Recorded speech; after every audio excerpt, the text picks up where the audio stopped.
Quando novembro chega, milhões de consumidores brasileiros começam a acreditar que a temporada de super descontos finalmente bateu a porta. Mas por trás de vitrines iluminadas e de ofertas tentadoras, existe um mecanismo silencioso, complexo e muitas vezes enganoso, que transforma a Black Friday em uma armadilha perfeita. No episódio de hoje, você vai entender por que essa data, importada dos Estados Unidos, nunca funcionou por aqui da maneira que muitos imaginam. Por décadas, o consumidor brasileiro foi condicionado a esperar dezembro para ir às compras. Natal, férias, clima festivo e, claro, liquidações históricas. Mas aí, mais recentemente, surge um novo protagonista no varejo nacional: a Black Friday. O nome traduzido literalmente como Sexta-feira Negra já carregou significados bem sombrios. Por boa parte da história americana, o termo era usado como sinônimo de caos econômico, um marcador de dias catastróficos na bolsa de valores. Mas com o passar dos anos, essa expressão antes temida ganhou um novo propósito. O que antes era símbolo de crise transformou-se no dia mais celebrado pelo comércio dos Estados Unidos, a data que inaugura a temporada de compras natalinas.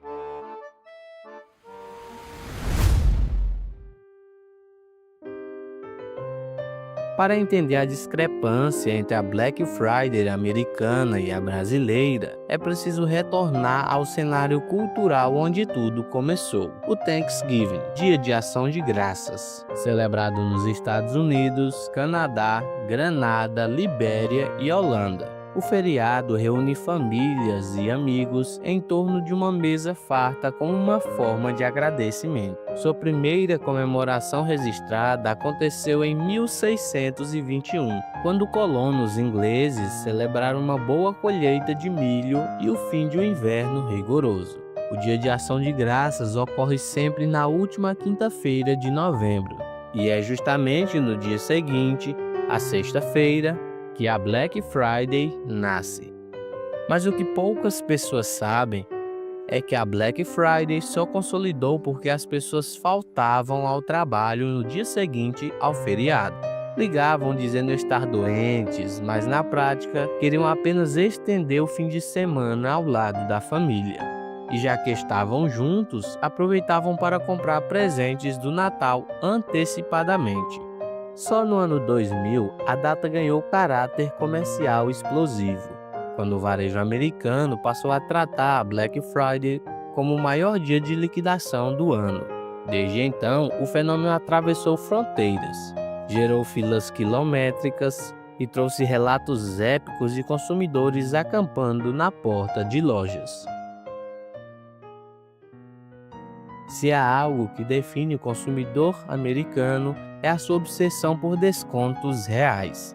Para que a Black Friday funcionasse, o setor varejista dos Estados Unidos precisou adotar uma estratégia industrial simples e eficiente: aumentar drasticamente a produção durante o ano, para conseguir vender mais barato em novembro sem destruir as margens de lucro.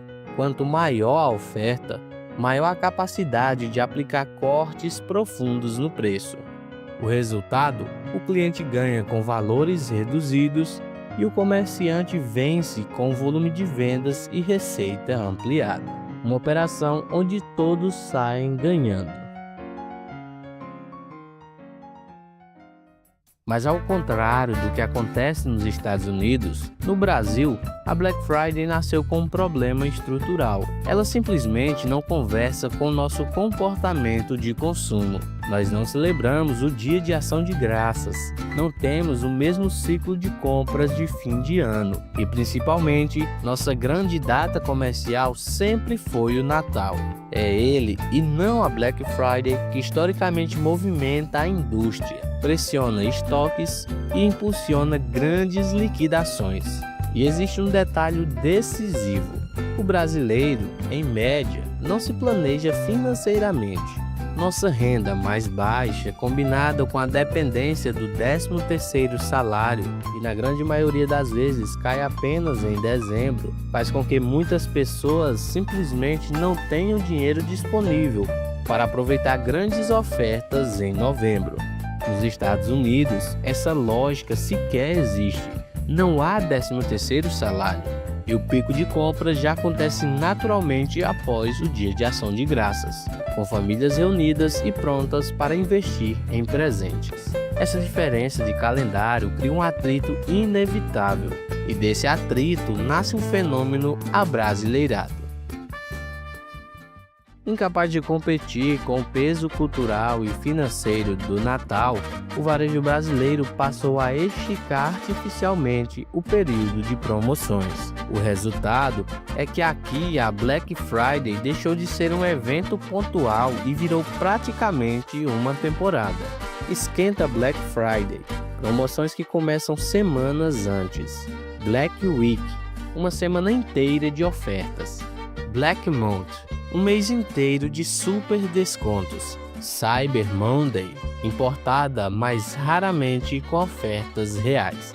Liquidações de dezembro, acompanhadas com a mistura de Natal, Black Friday e qualquer outro pretexto possível. Essa transformação não aconteceu por acaso. Ela foi uma tentativa do varejo compensar o fato de que não existe demanda concentrada em novembro. Como muitas empresas não podem aumentar a produção apenas para uma data importada, sob risco de encalhar estoque, a saída foi criar uma espécie de Black Friday estendida, empurrando ofertas o mês todo, muitas vezes sem mudanças reais no preço. Essa diluição do evento também abriu espaço para uma série de distorções e práticas questionáveis, que acabaram construindo uma fama de que, no Brasil, a Black Friday virou a metade do dobro. E é justamente aí que entram as armadilhas e os golpes que os consumidores precisam conhecer. Uma tática clássica: o produto aparece com desconto, mas o frete surge com um valor absurdo. É o velho truque de compensação: baixa no preço, aumento no envio. No fim, você paga exatamente o preço original sem ganhar nada. O antídoto: comparar frete, simular valores, cruzar informações no site dos Correios ou em lojas semelhantes. Um dos golpes mais conhecidos pelas vítimas das primeiras Black Fridays brasileiras, dias antes da promoção, lojas aumentavam discretamente o preço dos produtos. E no dia da Black Friday, reduziam novamente o valor original, anunciando como desconto. Como se proteger? Monitorando o histórico de preços ao longo de meses. Ferramentas como Zoom, Buscapé, Jacotei fazem esse trabalho com precisão. Em meados de 2020 e 2021, o Reclame Aqui registrou uma explosão de reclamações envolvendo atrasos gigantescos e prazos irreais de entrega. A regra é clara: antes de finalizar a compra, verifique o tempo mínimo e o máximo para recebimento. Se a entrega parecer longa demais, pule fora. Promoções boas demais para ser verdade normalmente não são. Valores ridiculamente baixos podem indicar sites falsos tentando capturar seus dados financeiros.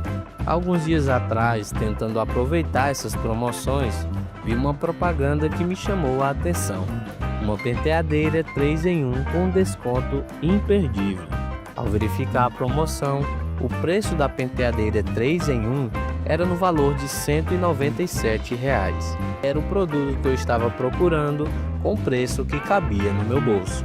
Ao olhar o vídeo de divulgação, o site que estava divulgando aquela penteadeira era enquanto a pessoa que aparecia na propaganda tinha a sua farda de outra loja. Fui investigar mais a fundo, pelo símbolo da empresa que estava na camisa da moça que estava fazendo a propaganda. Quando entrei em contato, mandei o link da promoção e, como já era esperado, simplesmente não era aquele valor. A representante da loja me mandou o valor original daquela penteadeira 3 em 1, que era um valor de R$ 3.199. a diferença absurda de preço do valor real para o valor que os golpistas haviam divulgado. A defesa é simples: comprar apenas em sites conhecidos, conferir a reputação da loja. No presencial, comparar preços de lojas e de prateleira e verificar o preço final no caixa. Em casos de divergência, acione imediatamente o órgão de defesa do consumidor. A Black Friday brasileira não é um mito, mas é um campo minado. Entre descontos reais e muitos truques, apenas o consumidor bem informado consegue navegar sem cair em armadilhas. Entender a origem da data, reconhecer a diferença cultural entre os países e monitorar preços são os pilares que garantem que você não será jamais uma vítima do desconto que nunca existiu. Mas e aí? Qual a sua percepção agora? A Black Friday no Brasil é uma oportunidade ou só mais uma metade do dobro? Deixe seu comentário, seu like e se inscreva no canal Nexus Infinity. Esse foi mais um episódio, um forte abraço e até a próxima.